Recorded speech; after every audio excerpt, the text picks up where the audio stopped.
You want people to love you. It's encoded in your creed. I won't give you the power, but I need you to see. Ok, entonces esta es la clase número 13. Seguimos con los funtores adjuntos y en particular vamos a empezar con las exposiciones de los ejercicios que se quedaron, la de tarea la última vez. Y entonces el día de hoy va a empezar Dylan, ¿verdad? Con el ejercicio. Entonces recuerden que por favor hay que plantear el ejercicio porque no nos acordamos todos, hacer el nombre, enunciar todo el ejercicio, lo que decía. Y bueno, ya proceden a su demostración. ¿Ok? Sí. Perfecto. Entonces, bueno, Entonces, para recordar las cosas, lo que teníamos eran dos funtores, L y R. Son funtores adjuntos con L el adjunto izquierdo de R, ¿no? ujú, Entonces, también teníamos la definición de esas transformaciones de epsilon y de eta, que son la counidad y la unidad de la función. Y esas las definimos en clase. Entonces, eso fue lo único que no puse, pero la manera en la que se define es a través de estas biyecciones, ¿no? ujú, Entonces, voy a comentar primero la idea ujú. y después voy a definir como por pasos, ¿no? Entonces, bueno, la idea de esta, eh, para que se dé, lo que se tiene que probar es que este triángulo es conmutativo, ¿no? Donde esta de acá y esta de acá son transformaciones naturales. Ah, no sé si se escucha eco, porque creo que estoy escuchando eco. Yo escucho Sí, eco. ¿Sí? ¿Se escucha? Yo eh, no. es raro porque yo tengo audífonos, no debería de ser yo. Yo no oigo nada. Ah, ok. Yo, yo tampoco oigo demasiado. Oigo una sombrita por ahí, pero no oigo eco. No Ok, es ok. eco necesariamente. Vale, pues Ujú. entonces si no molesta está bien. Ok. Em, ajá, entonces, bueno, una de las ideas era para probar que este triángulo es conmutativo, pues es que hay que probarlo entrada a entrada, ¿no? O sea, componente por componente. Y pues, digamos, si hacemos una componente aquí, esta sería una de las componentes, el epsilon b0, y pues por acá tendríamos la otra componente de la transformación identidad, que aquí es la identidad, ¿no? Ujú. Entonces, por b la cero te lo propiedad estás universal. tomando. B0 te lo ¿Mande? estás tomando. B0 es un objeto, ¿no? O sea, Sí, estás B0 es diciendo. un objeto de C. Ujú. Ajá. B0 sería un objeto de C. Y pues esta sería como la situación que tendríamos, al menos si desglosamos esta y esta Ujú. componente en B0, ¿no? Por la propiedad universal de la comunidad, tendría que existir un único morfismo que sube y hace que este triángulo conmute. Y ese único morfismo, pues, tiene que ir de B0 a RL de B0. Y la manera en la que se calcula este morfismo, que fue lo que vimos en clase, es que este morfismo de acá, primero lo transponemos y pasamos la L del otro lado y conseguimos un morfismo de este estilo, ¿no? Y luego le aplicamos la L y ya conseguimos este morfismo que hace conmutar a este triángulo.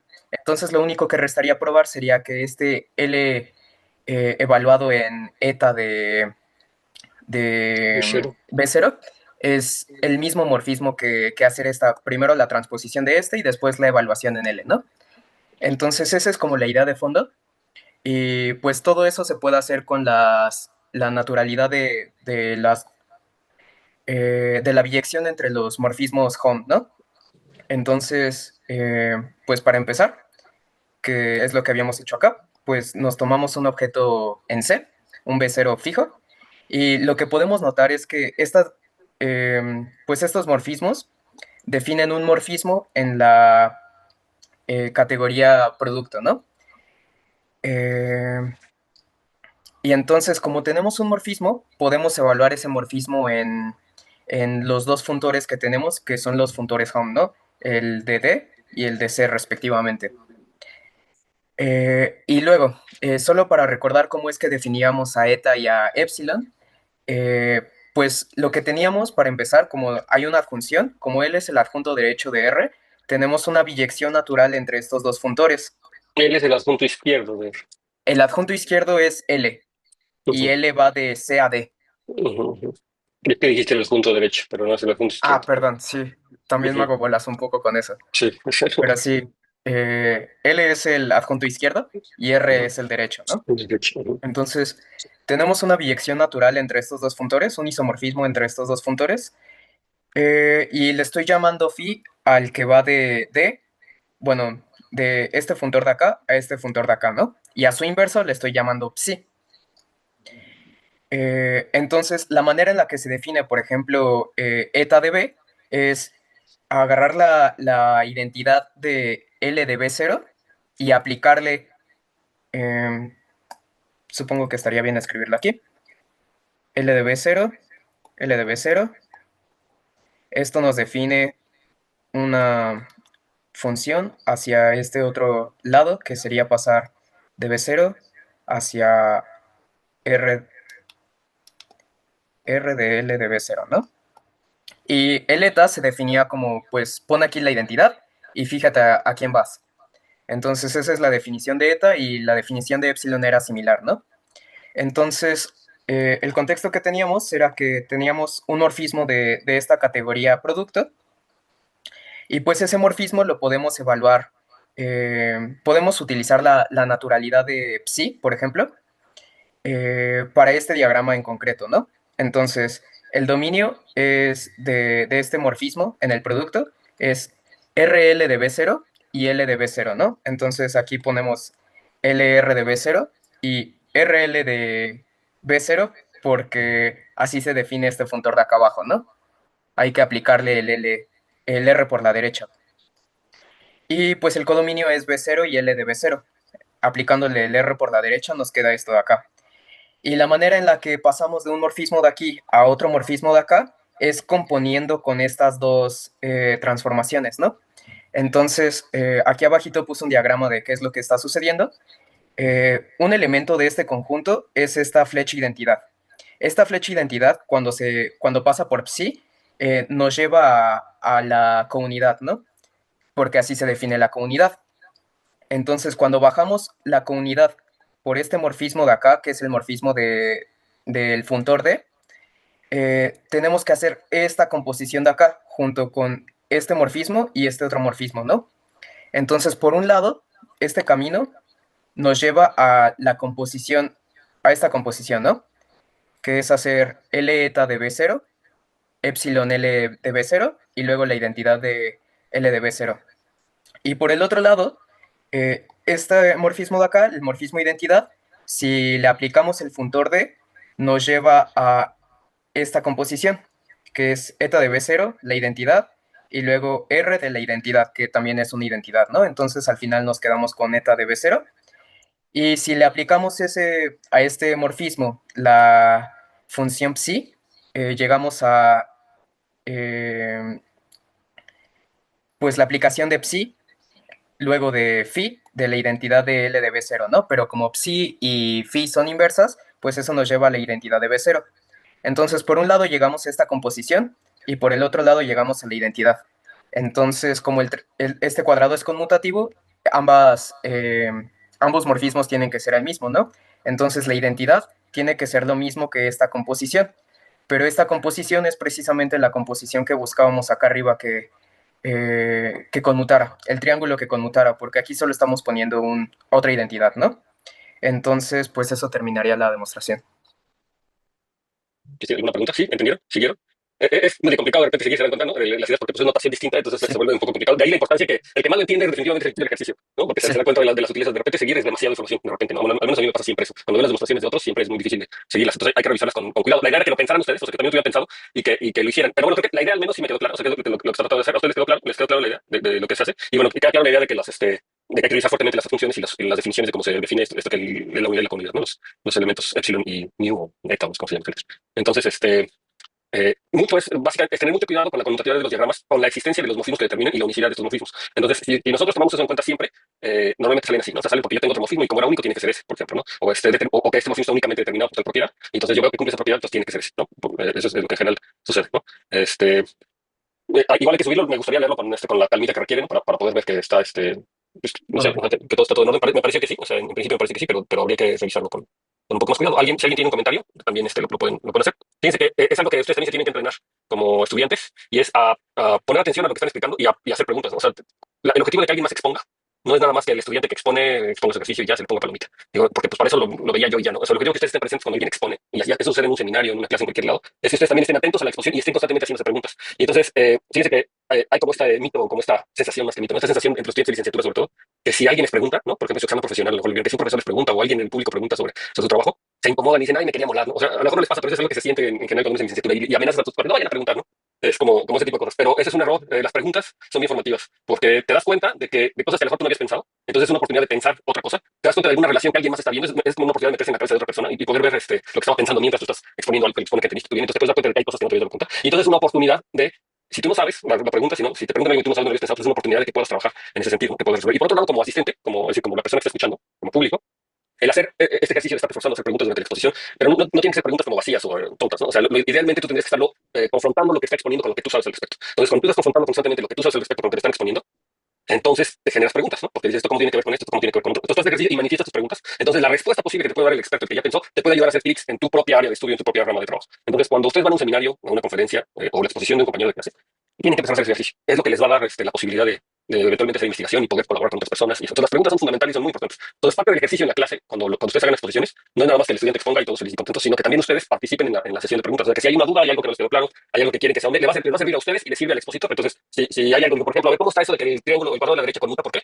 Y entonces eso forza también al expositor a tratar de explicar un poco mejor su trabajo, ¿no? O tratar de explicar con mayor claridad y a ustedes les sirve para que terminen de entender. Entonces, digamos que estas sesiones son sesiones de práctica para su vida de adultos, como matemáticos, ¿no? O sea, que tienen que empezar a preguntar y cuestionarse. Y entre más les pregunten, mejor. Y entre más preguntas hagan, también mejor. Van a aprender más. La gente que más pregunta, siempre en clase, es la que más aprende. Y aunque no lo crean, la gente que responde también es la que más aprende. Es decir, cuando ustedes les hacen más preguntas, ustedes aprenden más. Porque justamente tienen esa oportunidad de, no había pensado tal cosa y pues ahora tengo ese pretexto. Siempre y cuando se vayan a su casa o después y digan y piensen en esa pregunta, o sea, no guarden, les va a ayudar. Entonces vamos a tratar de ir haciendo, implementar eso. Traten de estar sentados en clase con ese espíritu, ¿no? Por eso yo también motivo durante en clase hay que estar participando, hay que estar preguntando, pero también con sus compañeros, ¿no? Las preguntas, el objetivo de las preguntas no es molestar al expositor, ¿no? Es realmente el interés es genuino de poder entender y adquirir conocimiento, poderlo relacionar con lo que uno sabe, ¿de acuerdo? ¿Sí?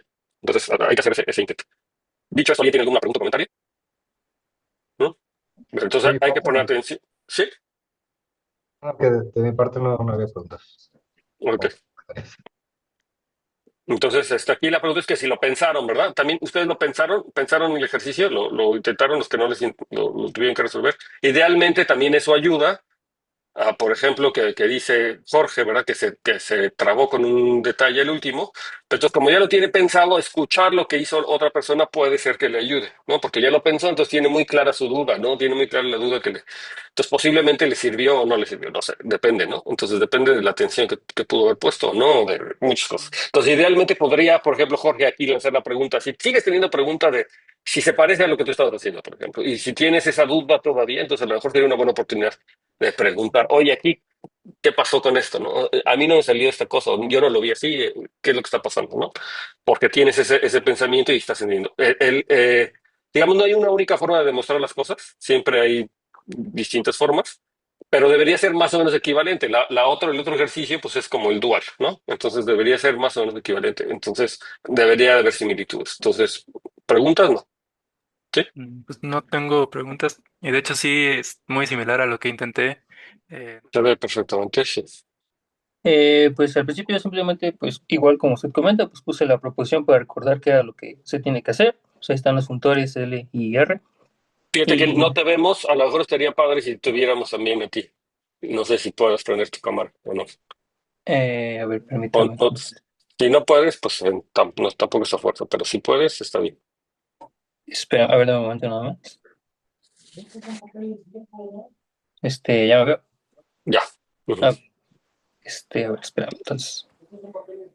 Ahí estás. Este, entonces, sí, ¿no? Entonces, existen, bueno, ahí me equivoqué.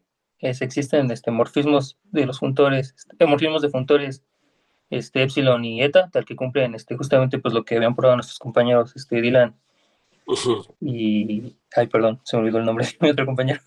Mejor. Pero bueno, es eso y había que probar que L y R son adjuntos y pues básicamente pues era probar que esas dos composiciones son inversas una de la otra, ¿no? Y pues a mí me tocó probar la primera parte. Entonces, pues yo empecé agarrando un morfismo F aquí, ¿no? Y entonces, básicamente, pues al principio simplemente pues lo evalué, ¿no? Para ver qué se obtenía. Entonces, ¿Lo evaluaste en dónde? Ah, en la composición de arriba. ajá, en la primera, evalué la primera composición y luego la segunda composición. Entonces, pues al aplicar la primera composición, simplemente es primero aplicar R, y entonces tenemos RDF, y después es la precomposición por epsilon X, ¿no? Y después ahora aplicamos la segunda composición, o sea, la de acá arriba, y entonces, pues sería primero aplicar el funtor L a lo de aquí. Entonces, pues simplemente primero notamos que L es un funtor y pues RDF y epsilon X pues son morfismos en la categoría C, por lo tanto pues sabemos que los funtores preservan composición y pues simplemente podemos escribirlo de esta forma. Entonces pues ahora pues nada más sustituimos y entonces tenemos esto de aquí.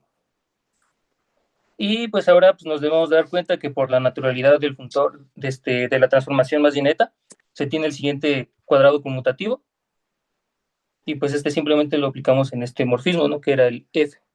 Entonces tenemos este cuadrado conmutativo por la naturalidad de eta. Y pues entonces tenemos esta igualdad de aquí. Entonces podemos sustituir esa parte por este nuevo término, que vendría a ser el F compuesto con eta de Lx.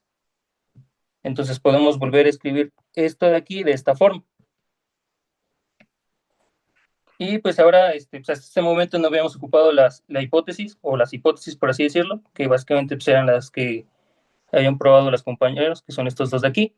Para nuestro caso, pues vamos a ocupar la primera, o sea, la de que eta compuesto con L, compuesto con con epsilon es igual a la identidad en L.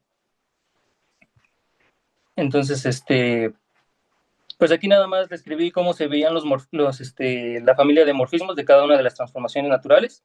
Y pues puse lo que probó el compañero Dylan, que básicamente que pues tenemos el siguiente triángulo conmutativo, ¿no?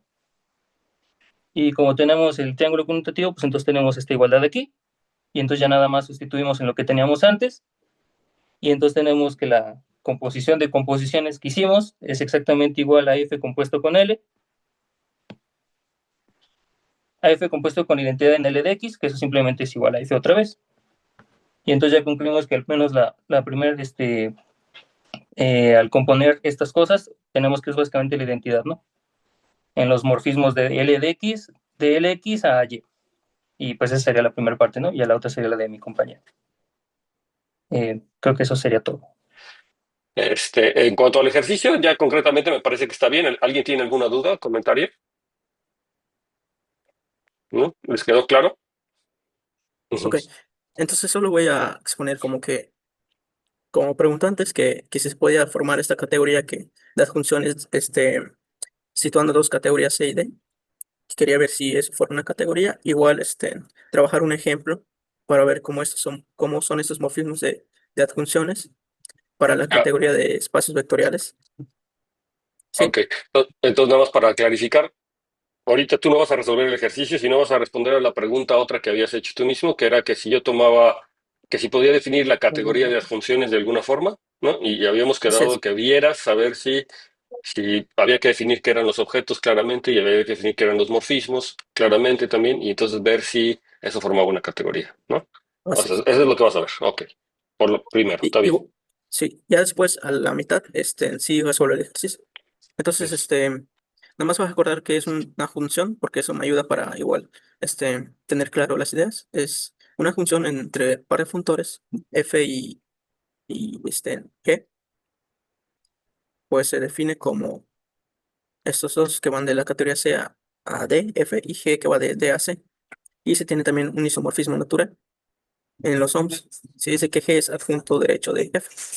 ¿Ok? Entonces, por una parte, y el ejercicio que quedaba es el que me dejó para hacer, pues es cuando tienes cuatro funtores, ¿no? Que F va de C a D y G va de D a C. Sí,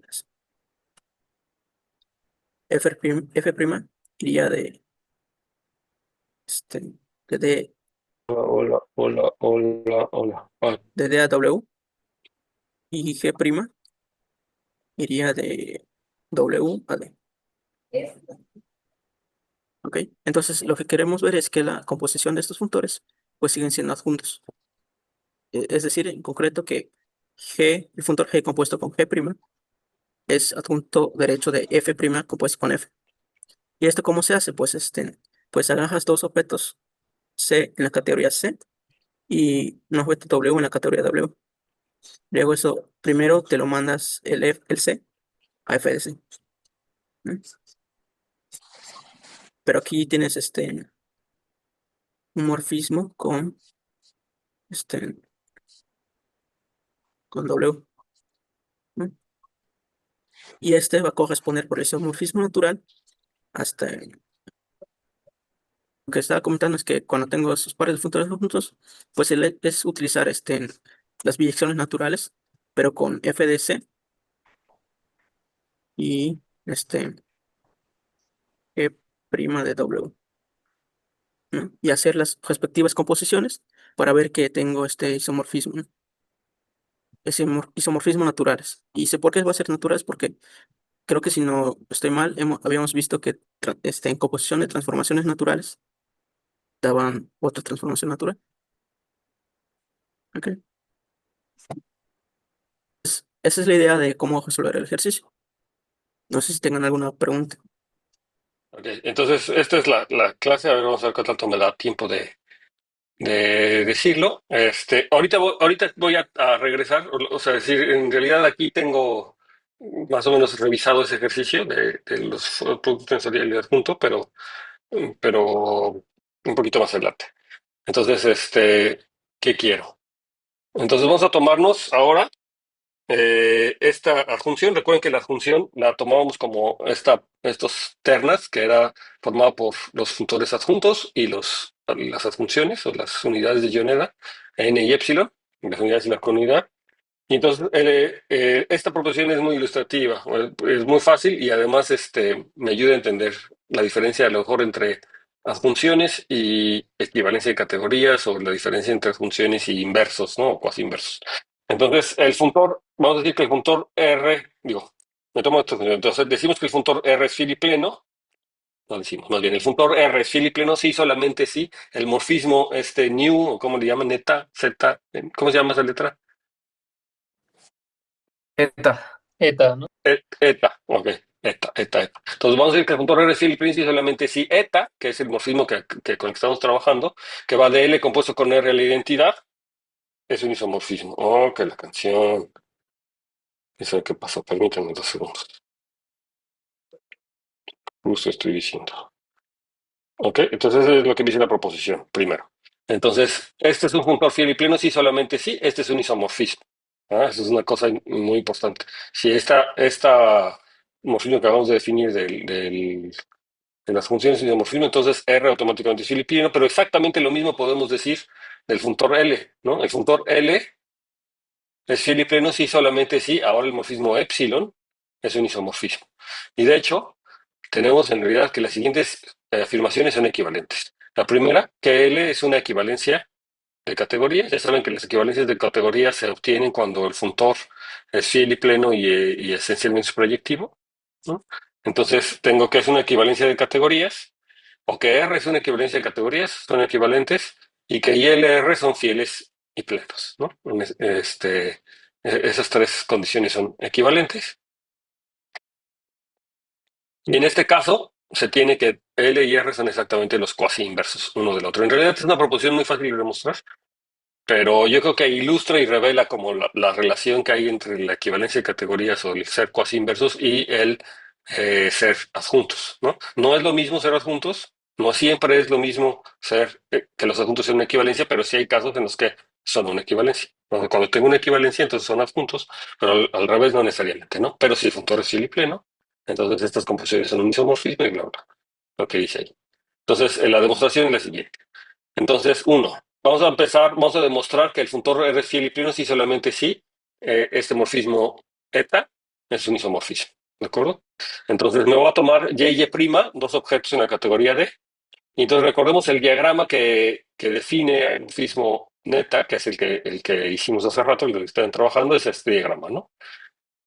Entonces, el morfismo neta en cada B es el que se obtiene, o el que lo podemos obtener a través de la composición con R, y luego me estoy tomando la función, el morfismo de la función. Entonces, el morfismo neta es el que va de los homomorfismos de y, evaluado en Y, va a dar los homomorfismos de LR de Y a Y', ¿no? Es ese morfismo que está aquí.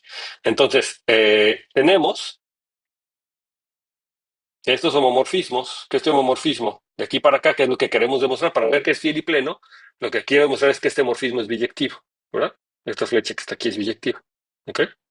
¿Sí? ¿Recuerdan que esa es la definición de que un funtor sea fiel? Es que es inyectivo, y pleno es que es suprayectivo.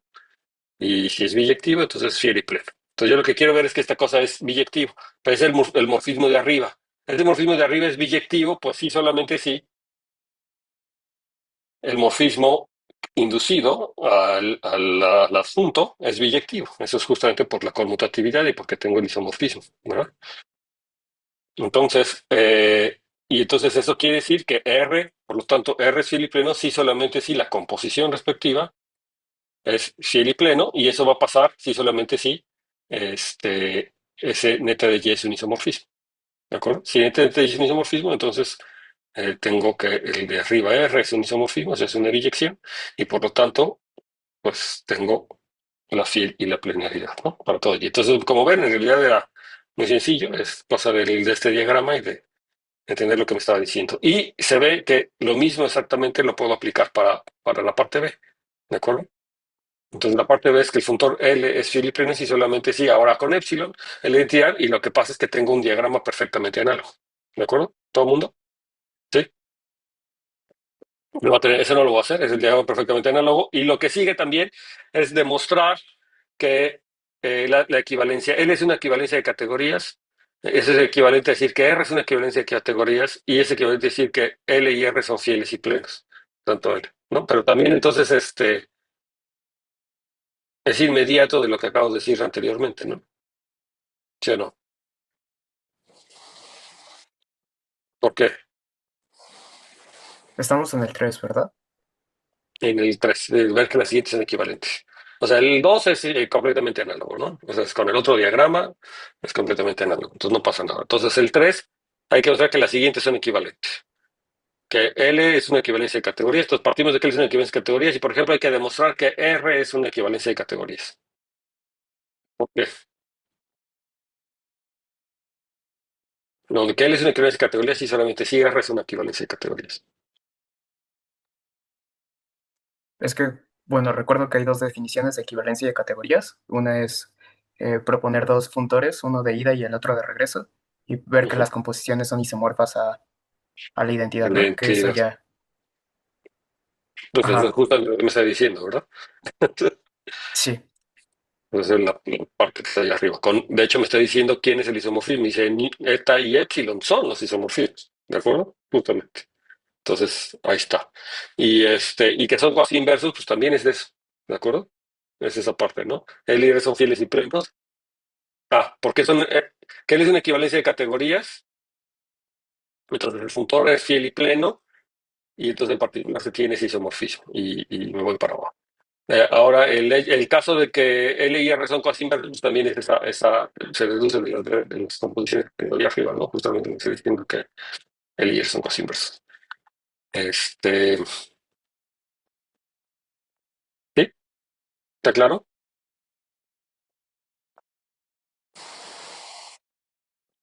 Bueno, nada más me quiero ir rápido, es algo muy fácil, pero eh,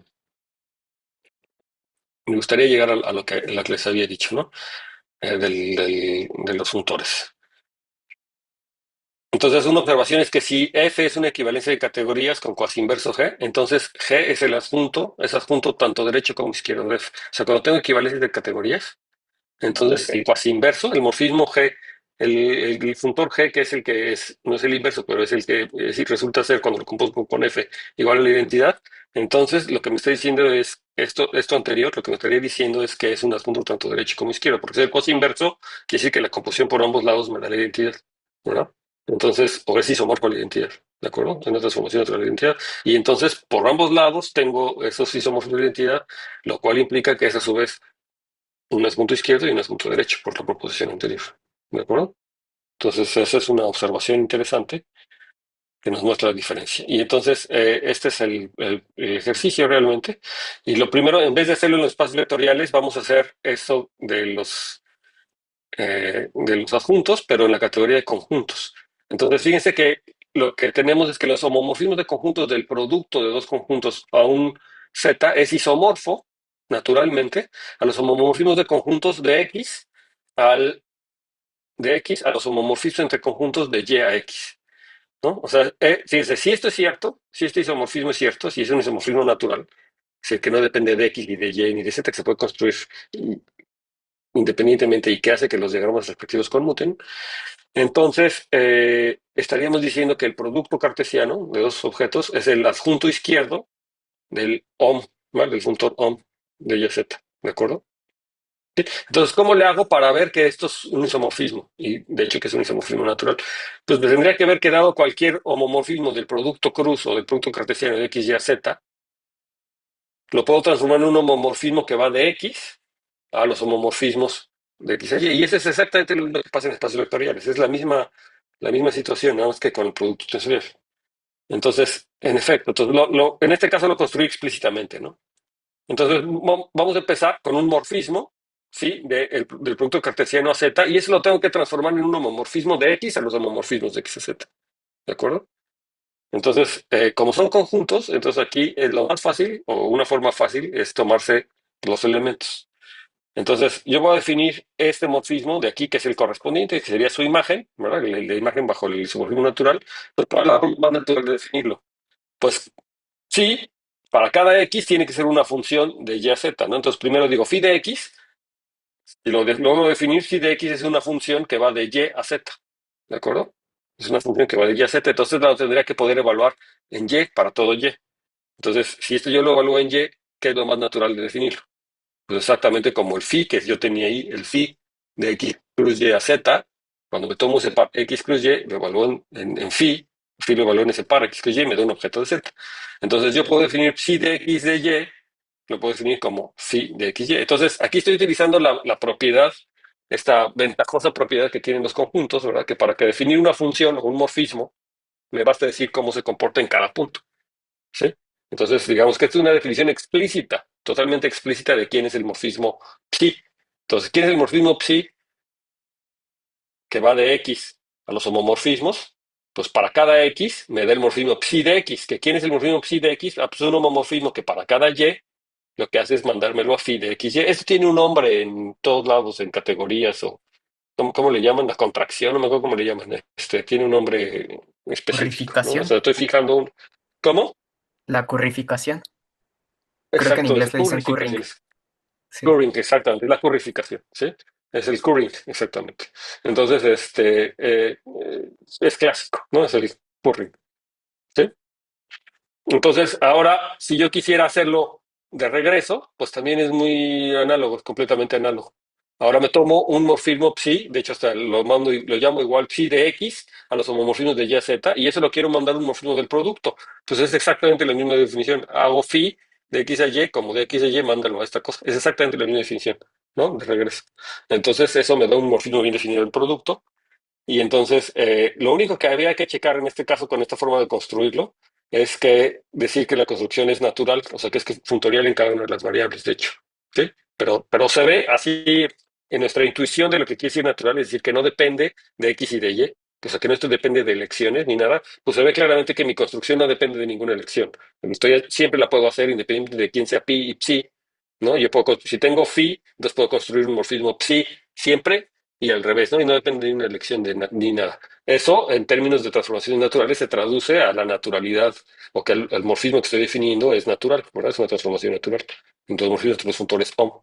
¿De acuerdo? Entonces lo que estaríamos viendo es que, de hecho, el funtor producto cartesiano de y con x, aquí este es el producto cartesiano, ojo, y estoy dejando una de las variables libre, es un adjunto izquierdo del funtor ohm cuando fijo y. ¿De acuerdo? ¿Sí? Salvo verificar la naturalidad, pero la naturalidad, como les digo, es cosa de escribir, llegar y solito sale. O sea, es porque no estoy haciendo ninguna lección. Y entonces, eso mismo aplica para la categoría de módulos. Es exactamente nada más que aquí el punto está en que lo que se obtiene es con el producto tensorial. Entonces, eh, entonces voy a tomarme A una K álgebra y K un módulo sobre K. Es decir, que es un módulo sobre K en realidad es K mayúscula. O sea, K minúscula es un campo, si quieren. Y K mayúscula es un módulo sobre K, pues eso se convierte en un espacio vectorial, que es un K espacio vectorial, pero es un módulo, ¿no? Y recuerden que tomarse una álgebra, una K álgebra, es lo mismo que tomarse un morfismo, ¿no? Por ejemplo, una K álgebra es un morfismo de K a R. Si R es una K álgebra, ese es un morfismo de K a R, donde ese morfismo es el morfismo estructural, lo que me está dando la multiplicación. ¿Sí lo tienen claro o no? Que tomarme una K álgebra es lo mismo que tomarse un morfismo de anillos de K a R, ¿sí? Sí, todo el mundo lo tiene claro. Ok. Si alguien no tiene claro, pues dice, pero es. Y entonces, lo que se tiene ahora es esta función. Y la idea de esta función es exactamente lo mismo. Entonces, yo voy a fijar una variable para uno de los funtores y entonces voy a construir un homomorfismo de n a los homomorfismos de k. ¿No lo escribí así? Ah, no lo escribí. A ver, ya no tenemos tiempo, ya nos pasamos, pero ¿cómo le hago para, dado un homomorfismo de producto tensorial, definir uno de n para allá? Déjenme, ay, no, chico, no me gusta que me pase esto.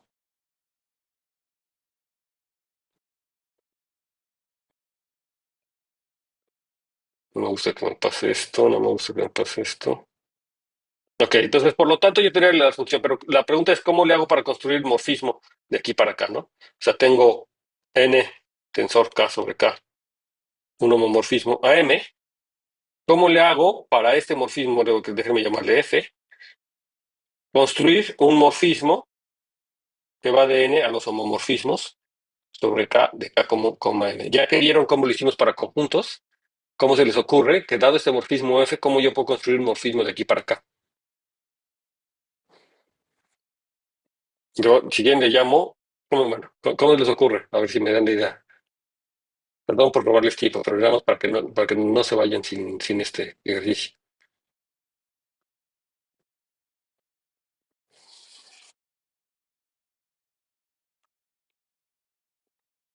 Si se tuviera que imitar la misma idea de hace rato, sería como fijar una variable y aplicar el morfismo f en la otra variable, ¿no? Para definir el Ujú, morfismo de k a m. Pero lo que me hace un exacto. poco de ruido es que es un producto tensorial, ¿no? Parece. Es un producto Y sensorial, sí. mm, es Pero lo ya que lo me... tienes definido. Pero ya lo tienes definido. O sea, este producto tensorial ya lo tienes definido. El problema que estás vislumbrando más bien va de regreso, ¿no? Para definir el morfismo del producto tensorial para acá. Pero este morfismo F ya lo tienes definido. Ya sabes que es un morfismo del producto tensorial y que está bien definido. ¿Ok? Entonces aquí en particular, por ejemplo, si yo me tomo un n tensor K, sí le puedo aplicar F de n tensor K, porque está bien definido, ¿verdad? Eso sí lo puedo calcular. Es un elemento bien definido en M, ¿de acuerdo? Y entonces yo quiero definir un elemento aquí que no sé, déjenme llamarle F tilde, ¿sí? Entonces F tilde se debería de poder evaluar en un N. Y este debería ser un homomorfismo de KM, o sea, este cuate se debería poder evaluar en un. Este F de KM debería estar contenido en los homomorfismos de K a M. Entonces, para definir si quieren, así como lo hicimos en conjunto, pues bastaría que me dijera, este es N, aquí que está, esto que está aquí, N. Para poderlo definir aquí, pues bastaría definirlo en un K minúscula, un K en K. ¿Verdad? En un elemento K, si quieren lo pongo en X, un K para que no sea el K. ¿Cómo definir en este? Pues exactamente como ya sabíamos, ¿verdad? O sea, yo sí puedo calcular N tensor K, y entonces lo hago, o N tensor X en este caso. Y este es un elemento de M, ¿verdad? Por eso que está aquí, es un elemento de M. Entonces sí cae en donde debe caer. O sea, eso no tiene problema para definirlo, porque el F estaba bien definido. ¿Sí? ¿De acuerdo? Sí, ven, si se fijan, es exactamente la misma idea de hace rato. ¿Sí? Ahora, ¿cómo le hago de regreso? Eso es lo que posiblemente es un poquito más interesante. Entonces, ahora me tomo un morfismo, déjenme llamarle psi, de n a los homomorfismos sobre K minúscula, de K mayúscula a n. Entonces, ¿qué es lo que hace este morfismo? Es que psi de n, ¿verdad? Si yo me tomo un n y un n aquí, lo pongo psi de n, entonces psi de n es un homomorfismo de K a K módulo n.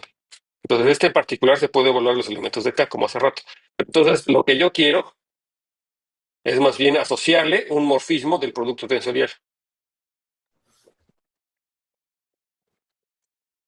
Sí, y ahí es donde a lo mejor tengo que ver bien. Porque para definir un morfismo del producto tensorial a M, para definir un morfismo del producto tensorial a M, que déjenme llamarle aquí más bien psi tilde, sí, es el morfismo que sería correspondiente a este lado. No basta que yo lo define en los generadores, es decir, no basta que yo lo define en los elementos n tensor K, porque ahí no puedo garantizar que esté bien definido. Pero ahí es donde tengo que utilizar la propiedad universal del producto tensorial.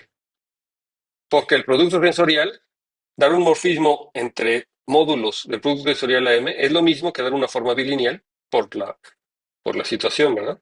Es lo mismo que dar una forma bilineal de n cruz K a n, ¿verdad? Porque hay un morfismo natural de aquí para acá que hace que conmute. O sea, con cuidadito, con su cuadrito respectivo, porque esta es una forma bilineal. O sea, que a lo mejor es lo que le pasó a Leonardo, ¿verdad? Que uno tiene que confundirse, le voy a poner de otro color.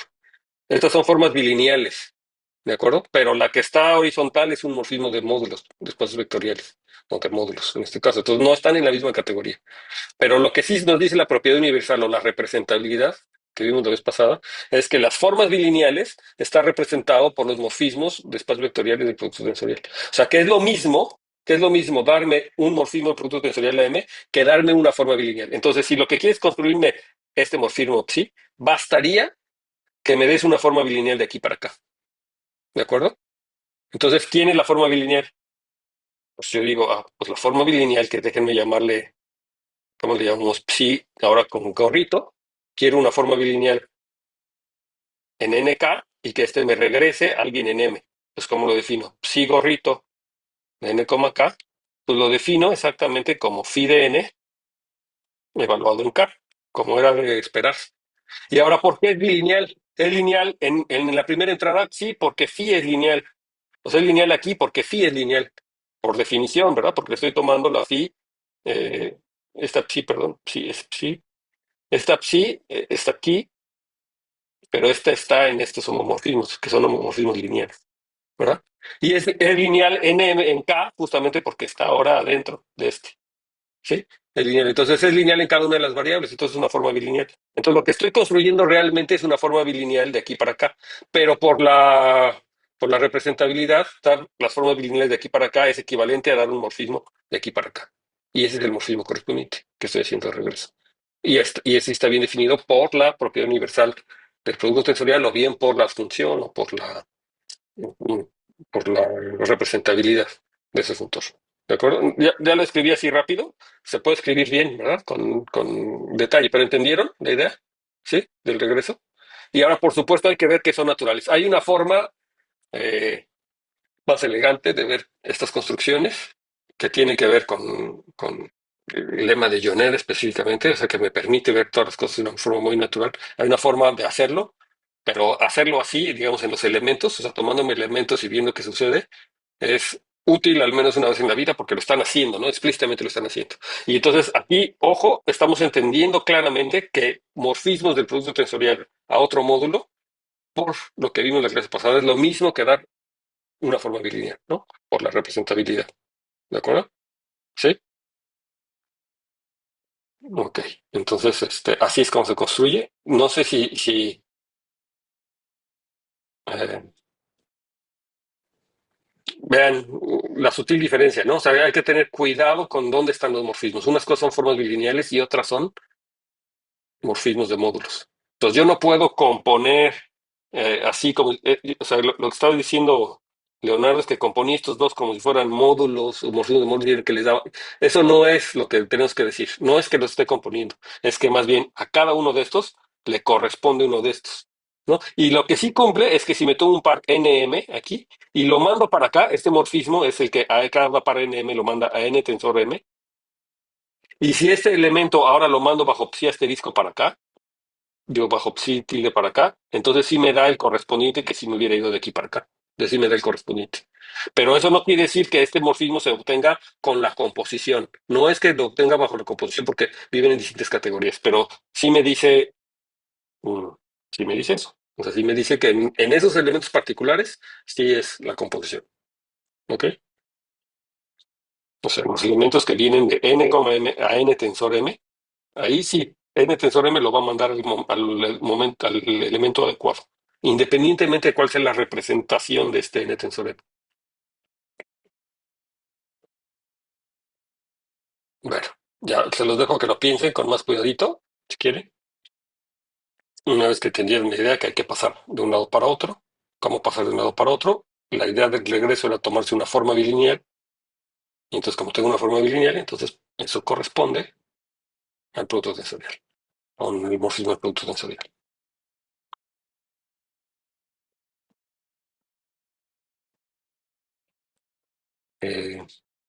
Aquí a lo mejor, ya para terminar, alguien podría haber dicho, ¿y por qué no? ¿Y por qué defines la forma de bilineal y no lo defines directamente como la evaluación del producto tensorial, ¿no?